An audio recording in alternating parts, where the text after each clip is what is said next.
తాకట్లో ఉన్న మీ బంగారాన్ని విడిపించి ఆ రోజు ఆన్లైన్ రేటుకి కొంటాం. Sharma gold company. Welcome to Suman TV. నేను మీ పవన్. ఈ రోజు అయితే శ్రీకాకుళంలోని మన డిఎస్పీ ఆఫీస్ గారి దగ్గరికి అయితే వచ్చాము. డిఎస్పీ గారు వివేకానంద్ సార్తో అయితే ఉన్నాము. అయితే సార్ని పరిచయం చేసే ముందు చాలామంది కార్డన్ సర్చ్ అని పోలీస్ డిపార్ట్మెంట్ వారు చేస్తున్నారు. అసలు ఈ కార్డన్ సర్చ్ అంటే ఏంటి, అది ఎందుకు చేస్తున్నారు, అది ఏ ప్రాంతాల్లో చేస్తున్నారు, దానివల్ల కలిగే ప్రయోజనాలు ఏంటి, ఇవన్నీ ఒకసారి సార్ మాటలో తెలుసుకుందాం. సార్ నమస్తే. అంటే తరచుగా ఎక్కువగా కార్డన్ సర్చ్ అని చెప్పేసి చాలామంది బెటాలియన్తో పాటు వెళ్ళి ఇళ్లలో సర్చ్ అయితే చేస్తున్నారు. అసలు ఈ కార్డన్ సర్చ్ అంటే ఏంటి, దీనివల్ల బెనిఫిట్స్ ఏంటి సార్? ముఖ్యంగా ఏంటంటే ఈ కార్డినెన్స్ సర్చ్ ఆపరేషన్స్ మేము ఎక్కువగా ఒక సర్ప్రైజింగ్గా చేస్తామండి. ఎందుకంటే చాలా ఏరియాల్లో అనాథరైజ్డ్ పర్సన్స్, నేరస్తులు, అనుమానితులు డిఫరెంట్ రాష్ట్రాల నుంచి ఏదో ఒక కూలి పని మీద కానీ ఇతరత్ర వచ్చిన వాళ్ళు, అలాగే మేము అటువంటి వాళ్ళని మేము ఐడెంటిఫై చేయడానికి, అలాగే చాలామంది ఈ వెహికల్స్ ఎత్తుకొచ్చిన దొంగతనం చేసిన వెహికల్స్, అలాగే ఈ గాంజా, కొన్ని ఇల్లీగల్ మత్తు పదార్థాలు లాంటివి, అలాగే కొన్ని ఇల్లీగల్ యాక్టివిటీస్ జరుగుతూ ఉంటాయి. ఇవన్నీ కొన్ని అనుమానిత ప్రాంతాల్లో జరుగుతూ ఉంటాయి అన్నమాట. సో అటువంటి ప్రాంతాలను మేము ఐడెంటిఫై చేసి అక్కడ ఒక సర్ప్రైజ్ చెక్ అనేది కండక్ట్ చేస్తాం అన్నమాట. అంటే మరి ఒక పెద్ద ఏరియాని కండక్ట్ చేయడానికి కొంత ఫోర్స్ అనేది అవసరం ఉంటుంది. దానికి ఎస్పీ గారి దగ్గర పర్మిషన్ తీసుకుని కొంత ఫోర్స్ తీసుకుని మొత్తం కార్డనింగ్ చేస్తాం అన్నమాట. ఆ ఏరియాని, ఏ ఏరియా అయితే మేము ఇవాళ సెర్చ్ చేయాలనుకుంటున్నామో ఆ ఏరియాని అంతా కూడా ఫోర్స్ తోటి కార్డనింగ్ చేసుకుని అక్కడ ఉన్నటువంటి అందరినీ కూడా మేము సెర్చ్ చేసి మాకు ఏదన్నా అనుమానంగా ఉంటే వాళ్ళందరి మీద చట్టపరమైన చర్యలు తీసుకుంటాం. అంటే ఇప్పుడు మీరు వెళ్తున్నప్పుడు ఒకేసారి ఇంతమంది బెటాలియన్ వెళ్ళేటప్పుడు చాలామంది అక్కడ ఉన్నటువంటి పరిసర ప్రాంతాల్లో ఉన్న ప్రజలు కొంత భయాందోళనకి అయితే గురవుతున్నారు. ఇంతమంది పోలీసులు వస్తున్నారు, ఇంట్లో తనిఖీలు చేస్తున్నారని. దానికి భయం పడాల్సిన అవసరం ఏం లేదు కదండి. ఎందుకంటే తప్పు చేస్తే భయం పడాలా, ఇందులో భయపడాల్సిన అవసరం అయితే ఎట్టి పరిస్థితుల్లో లేదు. మేము మా వృత్తిలో భాగంగానే అవన్నీ చేస్తూ ఉంటామండి.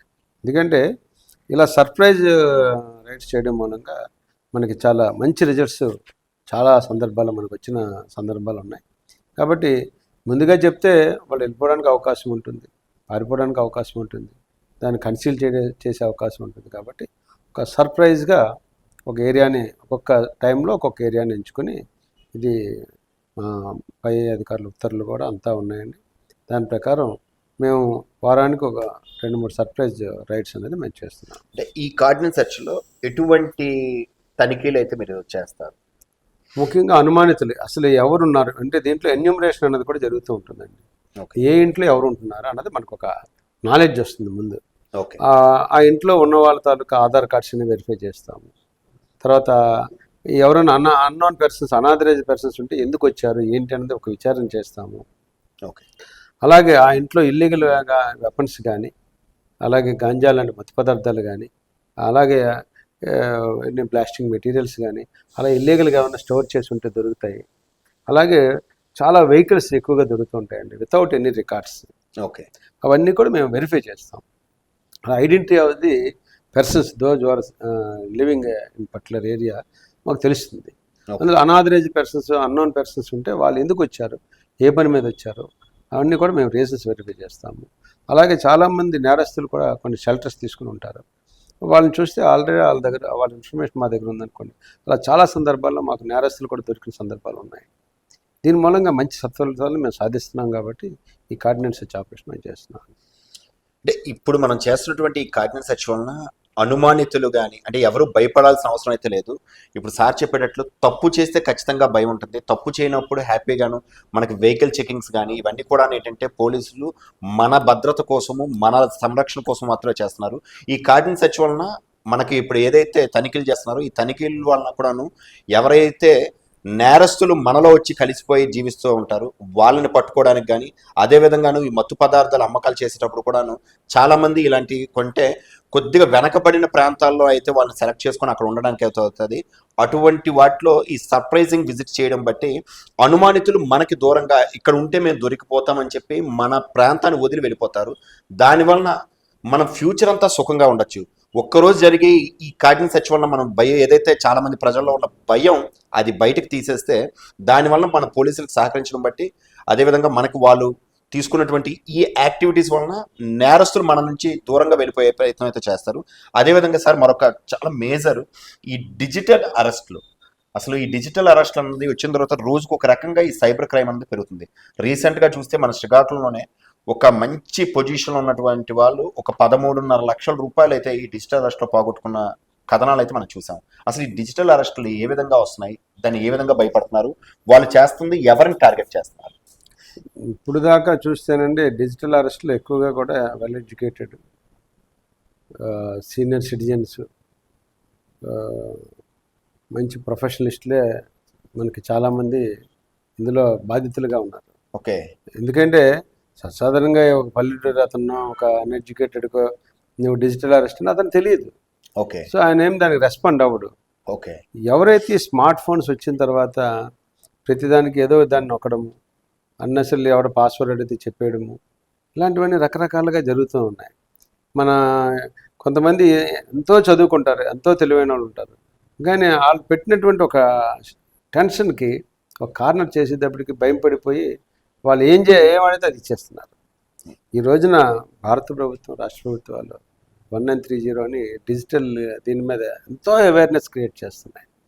ఏ కష్టం వచ్చినా ఇమీడియట్గా మీరు డిజిటల్గా జరిగే మోసాలను అరికట్టండి, ఇమీడియట్గా ఈ టోల్ ఫ్రీ నెంబర్ కాంటాక్ట్ చేయమని చెప్తున్నారు. అలా మీరు ఏ ఫోన్ తీసుకున్నా అందులో ఈ కాలర్ టోన్ ఇవన్నీ కూడా అవే పెడుతున్నారు. ఇప్పుడు ఎక్కడ ఫోన్ చేసిన ఫస్ట్ కాలర్ టోన్ లో డిజిటల్ గురించి వస్తుంది. గౌరవ ప్రధానమంత్రి గారు అవనండి, అందరూ కూడా మా పోలీస్ డిపార్ట్మెంట్ గౌరవ డీజీ గారు అవనండి, అందరు రాష్ట్ర ముఖ్యమంత్రి గారు అవనండి, దీని మీద విపరీతమైన అవేర్నెస్ క్రియేట్ చేస్తున్నారు. మనం అసలు చూడగానే అదే వస్తుంటుంది ప్రతి ఫోన్లో కూడా. అయినా ఇంత అవేర్నెస్ ఉండి కూడా మొన్న మీరు అన్నట్టు ఆ డాక్టర్ గారు ఆవిడ ఫోన్కి మేము ఫోన్ చేస్తే అదే డిజిటల్ అవేర్నెస్ తాలూకా మెసేజ్ వస్తుంది. ఆవిడ రోజు ఆ మెసేజ్ అంటున్నారు, ఆవిడ 13.5 లక్షలు అకౌంట్లో వేసేసారు. అంటే ఇది మనంగా కొంత భయాన్ని ఆందోళన గురి చేస్తుంటారండి. మీరు ఒక అకౌంట్ ఉంది, మీ అకౌంట్ని ఆధార్ కార్డు లింకే ఉంది, మాకు ఎయిర్పోర్ట్లో ఏదో దొరికారు వాళ్ళు, దాంట్లో డ్రగ్స్ ఉన్నాయి, దానికి అన్నీ వెరిఫై చేస్తే మీ కాల్ నెంబర్, మీ ఆధార్ నెంబర్ వచ్చింది, సో మిమ్మల్ని ఇంట్రాగేట్ చేయాలి, మీరు బాంబే రావాలి, లేకపోతే అలా రావాలి, ఇలా రావాలి, ఒక వీడియో కాల్ స్టార్ట్ చేస్తారు. వాళ్ళని ఒక గదిలోకి తీసుకెళ్ళి వాళ్ళని బంధించేస్తారు. అంటే డిజిటల్ ద్వారా వాళ్ళని కార్నర్ చేసి వాళ్ళు ఒక భయాందోళన క్రియేట్ చేసి, ఎవరికైనా సర్వసాధారణంగా ఎంత డబ్బు ఉన్న వ్యక్తి అయినా, ఎంత తెలివైన వాళ్ళైనా, తన కుటుంబం, తన పిల్లలు, వాళ్ళ మీద ఏదో పెద్ద పెద్ద డ్రగ్స్ మాఫియా కేసులు నమోదు చేస్తున్నారు, అరెస్ట్ చేస్తారని ఒక విధంగా భయం అనేది కలుగుతూ ఉంటుంది. దాన్ని మేము కాదని అనం, ఎందుకంటే అది హ్యూమన్ బీయింగ్ తాలూకా క్యారెక్టర్ అది. కానీ మనము వాళ్ళు చెప్పే ముందు ఇంత అవేర్నెస్ క్రియేట్ చేసిన తర్వాత ఒకసారి ఆలోచించాలి, ఏంటి మా అబ్బాయి ఏంటి, లేకపోతే మా పిల్లలు ఏంటి, లేకపోతే నా అకౌంట్ ఏంటి, నా పర్టికులర్స్ ఏంటి, ఇందులో ఎందుకు ఇన్వాల్వ్ అయింది, అంత అవసరం ఏమొచ్చింది అనేది వాళ్ళ కొంచెం ఒక్క సెకండ్ ఆలోచిస్తే దీని నుంచి మనం తప్పించుకోవచ్చు. కానీ ఆ టెన్షన్ అలా క్రియేట్ చేస్తారు అవతల నుంచి. చేసి మీరు ఎవరితో మాట్లాడకూడదు, ఎవరితో డిస్కస్ చేయకూడదు, మీరు లోపల ఉన్నారా ఎక్కడ, ఎవ్రీ సెకండ్ మానిటరింగ్ చేస్తుంటాడు. చేసి ఆ ఎదుటి వ్యక్తి తాలూకా వీక్నెస్, వాళ్ళ తాలూకా సైకలాజికల్ దీన్ని క్యాచ్ చేసుకుంటాడు. క్యాచ్ చేసుకుని దాన్ని క్యాష్ కింద కన్వర్ట్ చేస్తాడు. చేసుకుని అతని అకౌంట్ నుంచి ట్రాన్స్ఫర్ చేయించేస్తుంటాడు. వాళ్ళు కొంత చేసిన తర్వాత ఏంటి ఇన్నిసార్లు ట్రాన్స్ఫర్ చేయమన్నా తర్వాత కొంతమందికి ఒక అనుమానం కలిగి అప్పుడు కాల్చుకున్న తరువాత అది అలా చేస్తుంటారు. అలాగే చాలామంది అంటే ఒక సమాజంలో గౌరవప్రదమైనటువంటి కుటుంబాలని వాళ్ళు టార్గెట్ చేస్తుంటారు. ఓకే. సో అందుకనే వాళ్ళు ₹1,00,00,000 పోగొట్టుకున్న వాళ్ళు ఉన్నారు. ఎందుకంటే వాళ్ళను ఆ ఫియర్ ఆఫ్ కాంప్లెక్స్లో తీసుకెళ్ళి వాళ్ళ యొక్క వీక్నెస్ని క్యాష్ చేసుకుంటారు. సో అసలు ఈ డిజిటల్ అరెస్ట్లకు వాళ్ళు ఫోన్ చేసేటప్పుడు ఫస్ట్ అంటే వాళ్ళు పేమెంట్ ఇవ్వాలన్నా, లేదంటే వాళ్ళని పక్కన పెట్టి కంప్లైంట్ ఇవ్వడానికి టోల్ ఫ్రీ నెంబర్ 1930 ఏదైతే ఇప్పుడు మీరు చెప్పారో దానికి కాల్ చేస్తే వెంటనే మన టీం ఏమైనా సరే రియాక్ట్ అవుతుంది? దానికి ఇది నేషనల్ టోల్ ఫ్రీ నెంబర్ అండి. మీరు ఇలా చేసిన వెంటనే మీ అకౌంట్ సీజ్ అయిపోతుంది. మీ అకౌంట్ నుంచి ₹1 పోనీరు. ఒకవేళ మీ అకౌంట్ నుంచి డబ్బులు ఎక్కడికి వెళ్ళినా అవన్నీ కూడా ఫ్రీజింగ్ అయిపోతాయండి. ఓకే. మన డబ్బు ఫర్దర్గా నష్టపోకుండా ఫ్రీజింగ్ అన్నది జరుగుతుంది. చాలా ఎఫెక్టివ్గా పనిచేస్తుందండి. దాంట్లో స్పందన అనేది చాలా ఎక్కువగా ఉంటుంది. చాలామంది అంటారు చాలా ట్రై చేస్తున్నాం సార్, ఎప్పుడూ ఎంగేజ్ వస్తుందని. ఇలాంటి బాధ్యతలు కొన్ని భారతదేశం లాంటి అతిపెద్ద దేశంలో ఎన్నో బాధ్యతలు ఉండి ఒకేసారి అందరూ ట్రై చేస్తుంటే అది కొంచెం ఎంగేజ్ వస్తుంది. కొంచెం ఓపికగా ట్రై చేయాలి. ట్రై చేసి తప్పకుండా ఎంత టైం లోపల ఇప్పుడు అది వాళ్ళకి వచ్చిన తర్వాత ఎంత టైం లోపల మీరు పెడితే ఎంత ఎర్లీగా చేయగలిగితే అంత మంచిదండి. ఓకే. ఎందుకంటే ఫ్రాడ్యులెంట్ అకౌంట్స్ నుంచి వెళ్ళేది, మ్యూల్ అకౌంట్స్ నుంచి వెళ్ళే అమౌంట్ చాలా ఫాస్ట్గా వాళ్ళు అకౌంట్స్ మార్చేస్తారు. అది మనం ఎంత డిలే చేస్తే ఆ అమౌంట్ అన్ని రకరకాల అకౌంట్స్కి వెళ్ళిపోతుంది. ఓకే. ఛానల్స్ మారిపోతూ ఉంటాయి. మనం అన్ని ఛానల్స్ని మనం క్లోజ్ చేయలేం. అందుకని మనం ఎంత గోల్డెన్ అవర్లో మనం చేయగలిగితే మన అమౌంట్ అంత సెక్యూర్గా ఉంటుంది. సో నార్మల్గా మీ అనుభవంలో ఇటువంటి ఈ డిజిటల్ అరెస్టులు, ఈ నేరస్తులంతా ఎటువంటి ప్రాంతంకి చెందిన వాళ్ళు ఉండొచ్చు? దీనికి ఒక ప్రాంతం అని అనడానికి లేదండి. మాస్టర్ మైండ్స్ మాత్రం ఎక్కువగా మనం చూసిన దాన్ని బట్టి విదేశాల్లోనే ఎక్కువగా ఉన్నట్టుంది మాస్టర్ మైండ్స్. ఓకే. బట్ దాన్ని ఈ లైనప్ ఛానల్స్ మాత్రం రకరకాలుగా ఉన్నాయి. మొన్న కేసు మేము పట్టుకున్న కేసులో మైసూర్ ఉంది, ఓకే. ఇలాగా కోజికోడ్ కేరళ ఉంది. వాళ్ళు అక్కడ ఉన్నారు. అంతే వీళ్ళంతా third layer, fourth layer people అనమాట అండి. ఓకే. అంటే అకౌంట్ యాక్చువల్గా అకౌంట్ ఆపరేట్ చేసిన వాళ్ళు ఒకడు, డ్రా చేసిన వాళ్ళు ఒకళ్ళు, వాళ్ళు నుంచి క్యాష్ ఒకడికి వెళ్ళింది.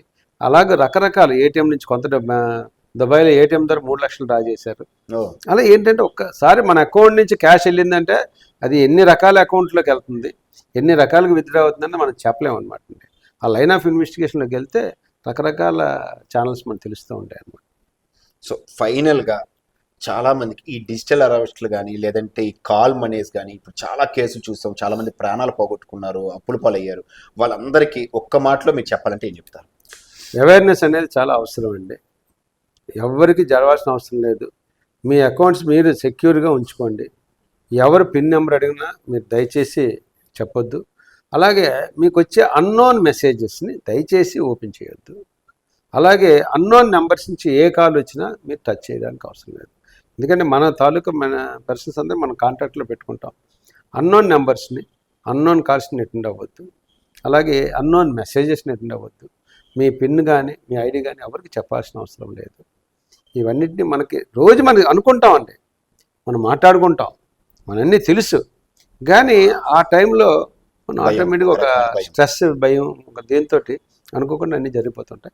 అక్కడే మన తాలూకా మెచ్యూరిటీ అనేది చాలా అవసరం. సో ఈ డిజిటల్ అరెస్టులు కానీ ఇవన్నీ కూడాను ఈ కాల్ మనీ ద్వారా కానీ ఇవన్నీ ఫస్ట్ జరగడానికి ముఖ్య కారణం అంటే మన అటెంప్ట్. అన్నోన్ మెసేజ్లు కానీ అన్నోన్ కాల్స్ కానీ కొంతమంది మీకు లక్కీ డ్రా వచ్చిందని చెప్తారు, మీ పేర్లు ఇవ్వండి, ఆధార్ కార్డు ఇవ్వండి లేదా పాన్ కార్డు ఇవ్వండి. సో అవసరం లేని చోట మన ఏదైతే స్మార్ట్ ఫోన్ని స్మార్ట్గా వాడుతున్నాము, సో మనకి తెలివితేటలతో మనకి చాలా ప్రైజ్లు వచ్చాయి, సర్ప్రైజ్ వచ్చింది అనుకుంటారు. బట్ అంతా అయిపోయిన తర్వాత నిజంగా మన ముఖాల్లో కనబడితే సర్ప్రైజే. ఉన్న డబ్బుల్ని పోగొట్టుకుంటున్నాము, కేసులు అంటున్నాము, పోలీస్ స్టేషన్ చుట్టూ లబోదిబో తిరుగుతున్నాము, న్యాయం కోసం పరిగెడుతున్నాము. ఫస్ట్ మనము తప్పు చేయకుండా ఉంటే, మన పిల్లలు ఏదో చేశారు, ఈ డిజిటల్ సార్ చెప్పినట్లు ఆ టైంలో ఖచ్చితంగా హ్యూమన్ టెండెన్సీ, మన మైండ్ సెట్ ఎలా ఉంటుందంటే ఏదో తప్పు జరిగింది, మన కుటుంబానికి ఏదో ఫస్ట్ మన కుటుంబాన్ని ప్రొటెక్ట్ చేసుకోవాలనే ఆలోచనలో ఏదో వాళ్ళు అడిగింది 1 లక్ష 2 లక్షలు ఇచ్చేస్తే కుటుంబం ప్రొటెక్ట్ అవుతుంది అనుకుంటాం. అసలు తప్పు చేశారా లేదా అని కొంచెం నిర్ధారించుకొని, ఆల్రెడీ మన సెంట్రల్ గవర్నమెంట్ కానివ్వండి, స్టేట్ గవర్నమెంట్ కానివ్వండి, పోలీస్ వారు కానివ్వండి, ప్రతి ఒక్కరు కూడా హెచ్చరికలు చేస్తున్నారు. మనం కాల్ చేస్తే పొద్దు నుంచి రాత్రి వరకు ఎన్ని కాల్స్ చేసినా సరే వాటిలో ఈ డిజిటల్ అరెస్టుల కోసం ఖచ్చితంగా కాలర్ ట్యూన్స్ అయితే రన్ చేస్తున్నారు. ఇంత అవేర్నెస్ చేసినప్పటికీ కూడా చాలామంది విద్యావేత్తలు, తెలివైన వారు, చదువుకున్న వారు, ఉద్యోగస్తులు, మంచి మంచి ఉన్నత స్థాయిలో ఉన్నటువంటి వారు, వాళ్ళు చిన్న ఆ ఒక్క 5 నిమిషాల భయంతో చాలా పోగొట్టుకుంటున్నారు. సో తప్పు చేయలేనప్పుడు భయపడాల్సిన అవసరం లేదు. ఎటువంటివైనా సరే ఇలా వస్తే వెంటనే నేషనల్ టోల్ ఫ్రీ నెంబర్ 1930కి అయితే కాల్ చేసి మీకు వచ్చినటువంటి ఈ కాల్స్ని వాళ్ళు డేటా ఇచ్చినట్లయితే మీ అకౌంట్స్ని ఫ్రీజ్ చేస్తారు. అటువంటి కాల్స్ లేకుండాను రాకుండా కూడాను మీకు బ్లాక్ చేస్తారు, ప్రొటెక్ట్ చేస్తారు. ఖచ్చితంగా డిజిటల్ అరెస్ట్ నుంచి అయితే మీరు అవేర్నెస్ తెచ్చుకొని వాటి నుంచి మరి కొంతమందికి అయితే అంటే మనం చదువుకుంటున్న స్టూడెంట్స్ కానీ అలాగే మన ఇంట్లో ఉన్నటువంటి తల్లిదండ్రులకి వీళ్ళందరికీ కూడాను కొంత అవేర్నెస్ని మనమే క్రియేట్ చేసి వాటన్నిటికీ దూరంగా ఉండి మన డబ్బుని, మన జీవితాన్ని కాపాడుకుందాం. Thank you. సుమన్ టీవీ.